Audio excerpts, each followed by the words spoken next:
ખેતરમાં કેમ વાવાય એ અહીંયા જોવાનું છે. ઘઉંના દાણા છે એ આપણે આ વાટકામાં બાઉલમાં વાવશું. કેવી રીતને વવાય, એમાં શું શું નાખવું પડે, કેમ ખાતર નખાય, માટી નખાય, પાણી પાવું પડે, પછી એને સ્વસ્થ જગ્યાએ જ્યાં તડકો અને છાંયો બેય મળતું હોય ને એવી જગ્યાએ એને રાખવાનું.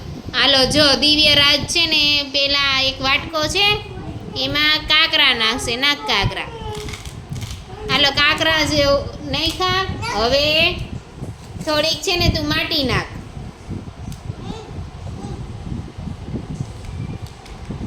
હજી માટી નાખ. હજી નાખો.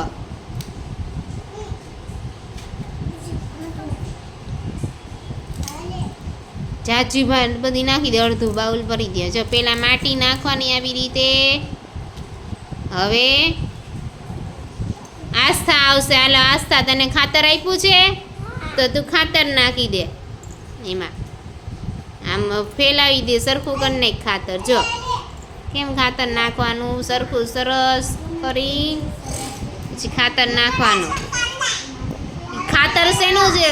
છાણ છે ને, છાણ સુકાઈ ગયું હોય ને એ એક પ્રકારનું ખાતર જ કહેવાય. એ ખાતર નાખ્યું. હાલો હવે આપણે ઘઉં વાવવાના છે એટલે ઘઉં નાખશે. ઘઉં નાખ. હાલ થોડા આમ છૂટા છૂટા નાખી દે બધે. હા પછી પાછી માટી નાખી દે.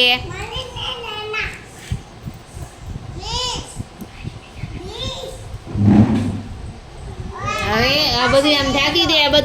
બધા ઘઉં દેખાય નહીં ને એમ ઢાંકી દેવાના. એટલી બધી માટી નાખી દે એમાં. હા સરસ કરી નાખ આમ દબાવીને. બહુ દબાવવાનું નહીં એટલે બહુ દબાવવાનું નહીં. હાલો હવે એના ઉપર થોડું પાણી નાખવાનું. હાલો ધ્રુવભાઈ પાણી નાખશે. હો પાણી નાખ થોડુંક. આમ છંટકાવ કર. બહુ ઝાઝું પાણી નાખવાનું નહીં, આમ છાંટવાનું, છંટકાવ કરવાનો. જો ધ્રુવભાઈ કેમ આમ છાંટી દે.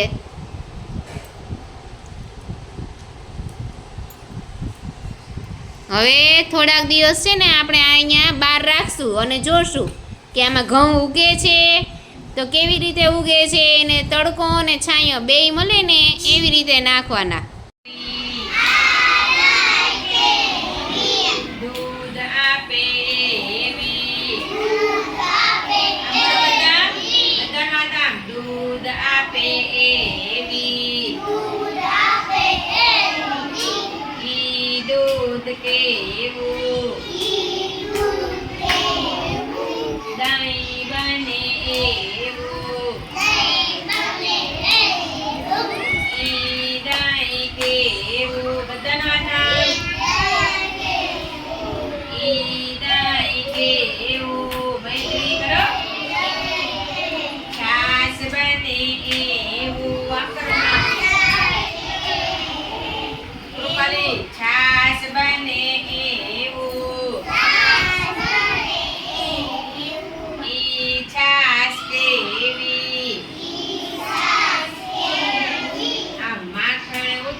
કોની ભાવે ગો